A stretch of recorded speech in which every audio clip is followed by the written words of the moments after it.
नया निर्णय किया है बस बॉडी कोड, जिसके अनुसार ये सिस्टम जैसे आई तो ये जो 6 बस एक्सीडेंट में 3 महीने में 145 डेथ हुई है।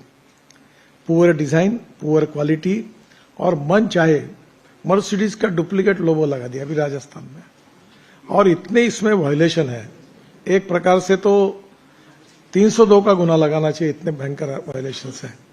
तो अभी इसके बारे में हमने कानून को सख्त करने के लिए रिवाइज बस बॉडी कोड 1 सितंबर 2025 को लागू किया है।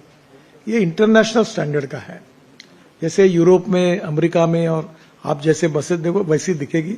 और अब ये बॉडी बिल्डिंग वालों को स्टॉप कर दिया है।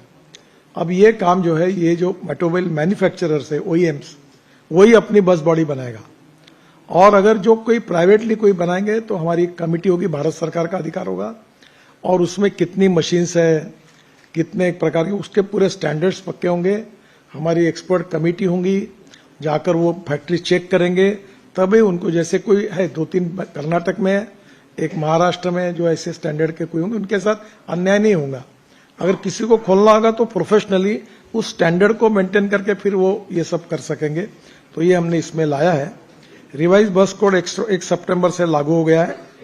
इसमें नए नियम लागू होने के बाद कुछ समस्या सामने आई है कि नए नियमों के पहले मैनुअल बस बॉडी बिल्डर जो थे, उनके द्वारा सेल्फ सर्टिफिकेशन से रजिस्ट्रेशन हो जाता था, वो अब रद्द हो गया है।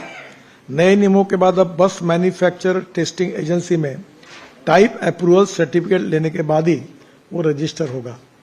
फिर भी नए नियमों के बाद कुछ दिक्कतें अगर सामने आई तो 1 सितंबर 2025 के बाद भी देखा गया है कि कुछ बसेस बिना टाइप अप्रूवल से रजिस्टर हुई है।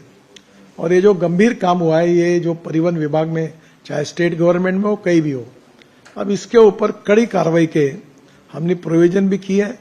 और कुछ केसेस के बारे में तो हम CBI तक इंक्वायरी करने तक उसको रिकमेंड करने वाले हैं, क्योंकि जिस प्रकार से ये घटनाएं हो रही है, इतने लोग जल के मर रहे हैं, वो अच्छी नहीं है। इसके लिए